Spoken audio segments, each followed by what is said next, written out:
Salut YouTube, moi c'est Leopardo Da Vinci, bienvenue sur ma chaîne où je vais t'apprendre tout ce que je sais sur les techniques de dessin. Et aussi un peu de culture, bordel. Donc si ça t'intéresse, abonne-toi et clique sur la cloche de notification pour être averti à chaque fois qu'on sort une nouvelle vidéo. C'est clair?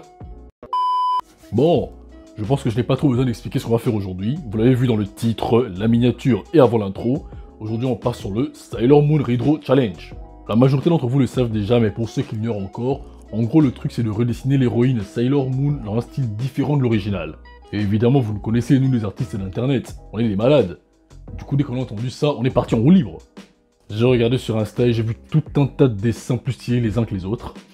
Du coup, bien que je n'ai jamais regardé le moindre épisode de Sailor Moon de toute ma vie, j'ai décidé d'apporter ma modeste contribution à ce challenge. Même si je dois être la dernière personne sur Terre à participer. Et comme vous l'avez vu sur la miniature, j'ai décidé de partir sur une version vénomisée de Sailor Moon en style comics et réalisée à l'encre. Et je vous montre ça tout de suite. Bon, le but c'est de redessiner le personnage dans un autre style. Et quand je fais ce genre de dessin, je commence toujours par faire un croquis du personnage original pour ensuite le déformer après. Même si ici je fais le croquis en question en style comics plutôt qu'en style manga.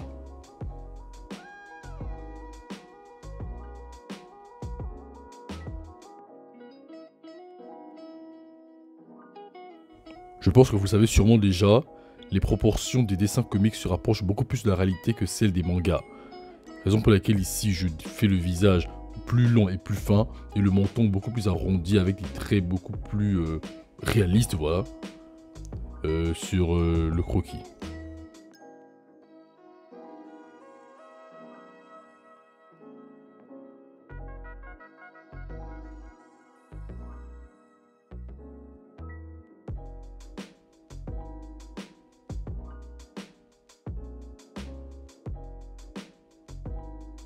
La difficulté dans ce genre de dessin, donc quand on redessine un personnage dans un autre style, c'est de faire en sorte que le personnage soit toujours reconnaissable, même dans un style différent.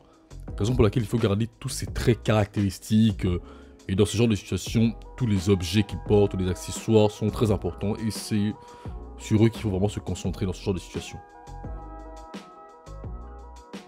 Vous aurez remarqué que je n'ai renforcé que la partie gauche du dessin, parce que je vais plus tard effacer la partie droite pour redessiner le personnage en cours de transformation en Venom, comme ça.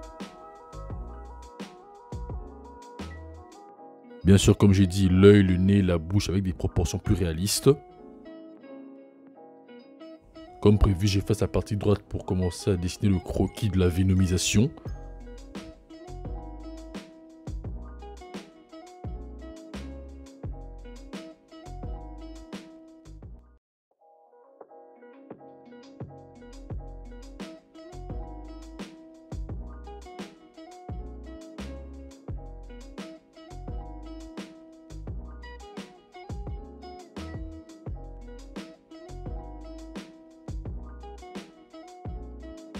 La forme de la partie Venom ne me plaisait pas trop, du coup je l'ai effacée pour la redessiner d'une autre façon quoi.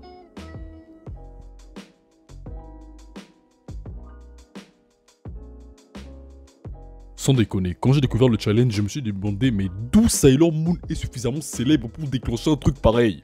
Ne me tirez pas dessus, je vous rappelle que je ne suis absolument pas un fan d'anime de Magical Girl et que je n'en ai jamais regardé un de toute ma vie. Bon ok, je plaide coupable pour Magical de Rémi, mais c'est la seule et unique fois. Ensuite on ajoute les détails comme les éclaboussures, les dents et les aspérités de la langue.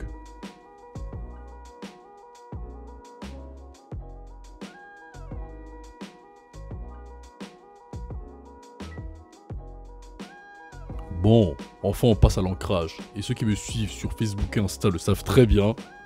Et au passage, si c'est pas encore fait, allez me suivre pour plus de contenu. Le dessin à l'encre n'est absolument pas un des points forts. Je ne maîtrise pas très bien la technique, mais je voulais quand même tenter le truc parce qu'on n'est pas des fragiles. Je me débrouille beaucoup mieux avec un crayon et en dessin réaliste, la preuve avec la vidéo sur Resident Evil 3 Nemesis juste au-dessus.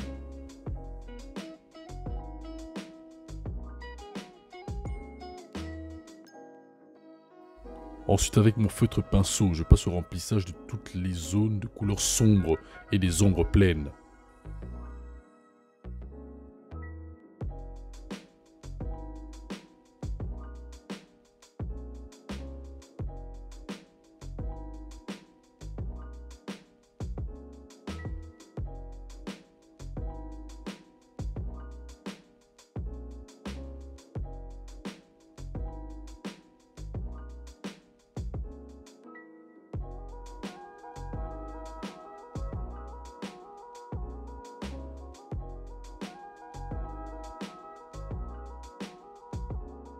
J'imagine que vous n'aimez pas trop quand je retourne la feuille dans tous les sens, mais il y a une explication à ça.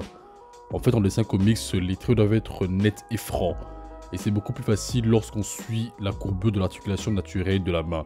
Raison pour laquelle je retourne la feuille dans tous les sens, car ça me permet de suivre beaucoup plus facilement cette courbure.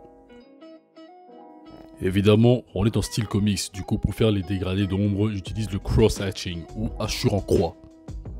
Et oui, ce n'est pas non plus un de mes points forts, mais je vous promets de m'entraîner.